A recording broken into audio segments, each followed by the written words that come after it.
All right, so now that we have a bit more going on with our scene, we're going to go ahead and use the pose to pose method to block in our animation. Now, the idea behind the pose to pose method is you're going to do an iterative pass of poses that is going to essentially reveal your animation in the end. The way this starts out is by doing something called the extremes. And the extremes are going to be the major keyframes that describe your motion. So let's say I have the character and they're going to go down this pathway and go behind this hill.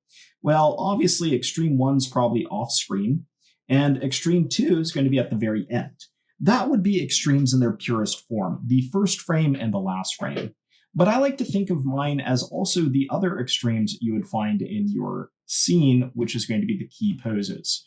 Now, that could be considered what comes next, your key pose. And key poses are the poses that are required to tell the story.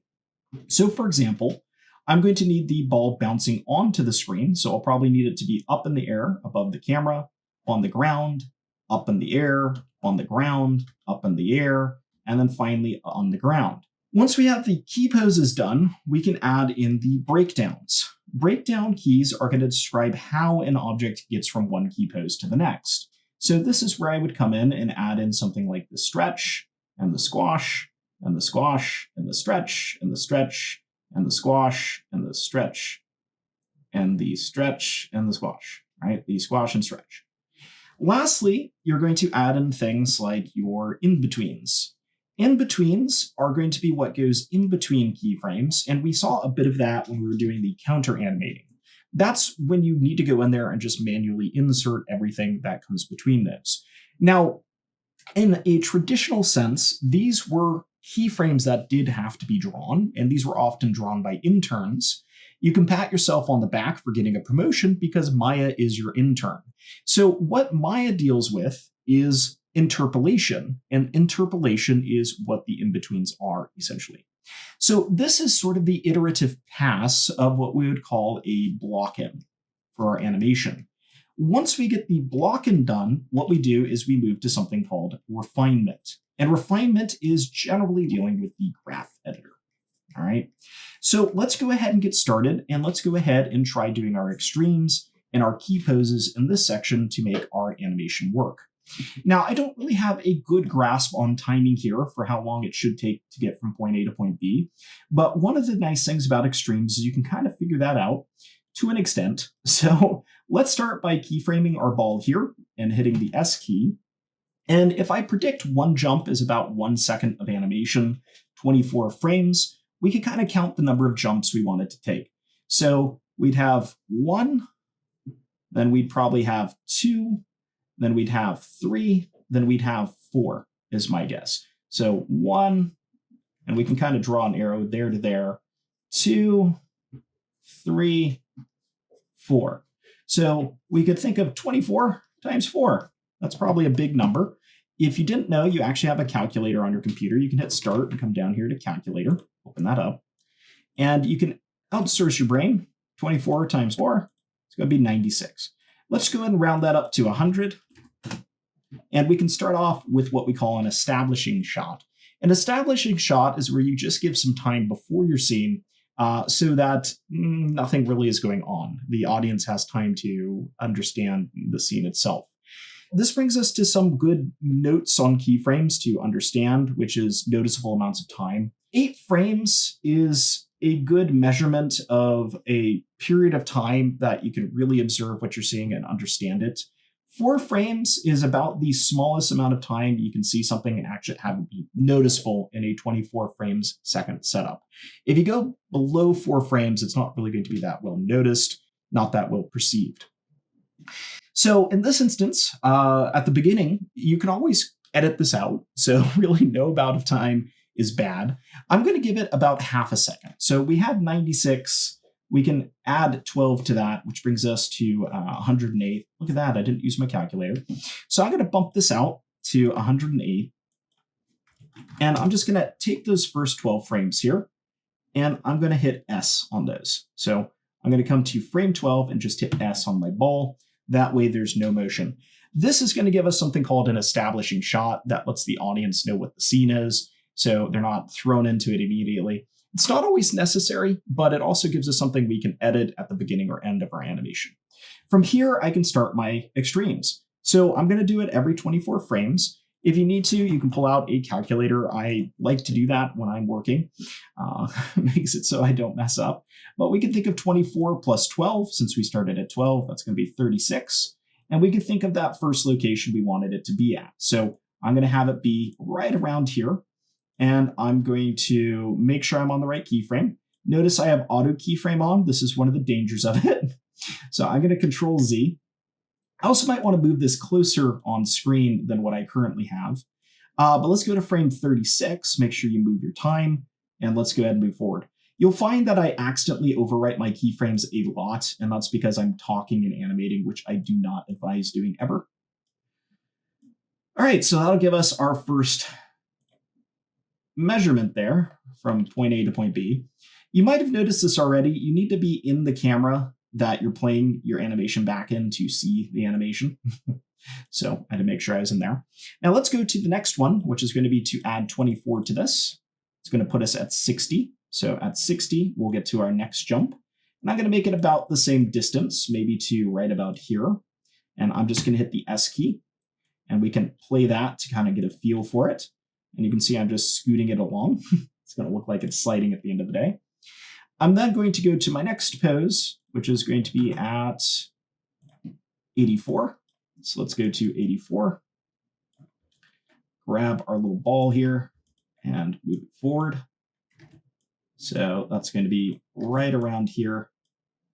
And to think about your staging, if we want to see the ball clearly, we want to make sure it's staged nicely between that hill so we don't lose it. And hit the S key once we like it. And then one last time, plus 24.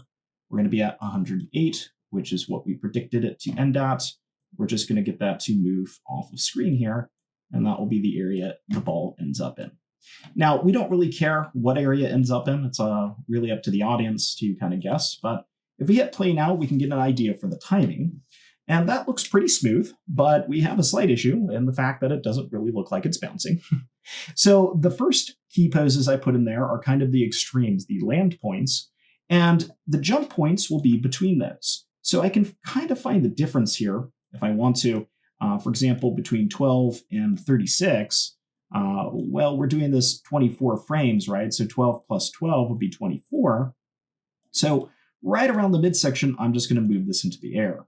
Now, this is going to give me a mechanical animation, but I can always break this up when I get into refinement with the graph editor. So just be aware of that. But that'll be my first jump. And we can make note of the height. I'm going to 4.5. And we can just see how this looks coming onto screen. So that's pretty good. It looks like it's actually jumping in the air. It, however, is not landing here. Why is that? Well, I must have not set a keyframe. Once again, auto keyframe is messing with me. So make sure you hit S at each of these. And this is a great time to come in and check things. You can check it with your frame forward here, or your jump to next frame, and just make sure you actually hit the S key at each keyframe. You want to make sure you're hitting S even if you have your auto key on. As a matter of fact, I would suggest turning your auto key off when you're first starting.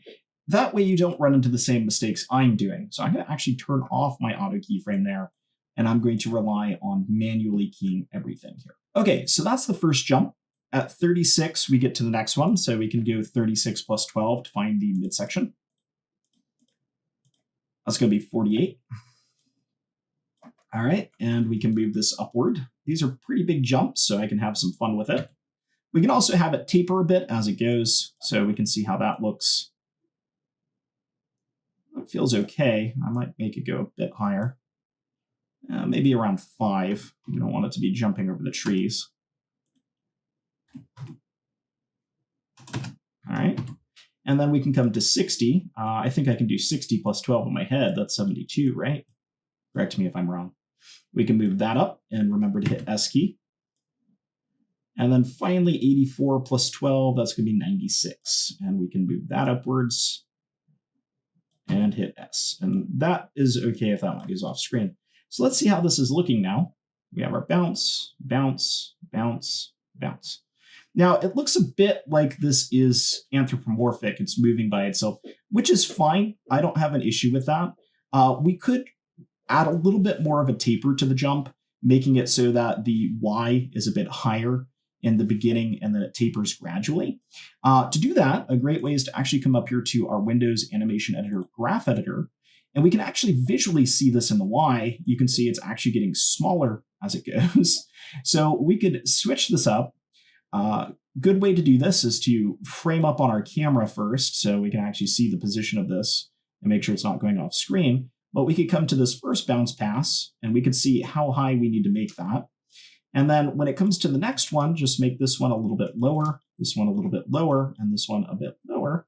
And that's going to give it an idea of kind of tapering energy as it goes here. So it's going to get smaller and smaller and smaller. And I could do that even less if I want to. For example, here, maybe I want to make it so we can actually see it going off of screen. So we could lower it even more and do the same here, just to really get a feel for that tapering and looking like it's running out of energy, like it's been thrown from a park and now it's bounced into the woods. All right, so that will be the first point. Now, we're not going to get a whole lot of work in here on the graph editor right away. It's just a great way to really check those values to make sure that you're getting the result you're looking for early on. We'll refine these later when we get into the refinement pass. But that's going to go ahead and get us our keyframes. So what do we have at the end of this keyframe block-in? We have an idea of timing, which if you need to retime yours, feel free to move around the graph editor to do so. This would be a good time to do that. Likewise, what we also have is the narrative. We have the story already in place. This is a ball bouncing down a road. So from a production sense, this could potentially be shipped and be considered complete. However, it's lacking the 12 principles of animation. It's lacking the squash and stretch. It's lacking the appeal. So we have good staging, perhaps, and good timing, but we need to start to incorporate those other elements next. So let's go ahead and get into the second pass, which is going to be adding in those breakdown poses so we can get some squash and stretch in here and make the narrative a little bit more believable. But before we do that, as a challenge, what I want you to do is try animating this on your own. Try making your ball bouncing around your scene.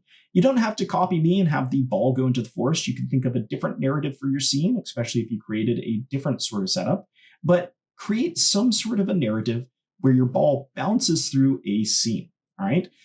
So get that blocked in, and we're going to take a look at how we can go to the next step, which is going to be to add those breakdown poses.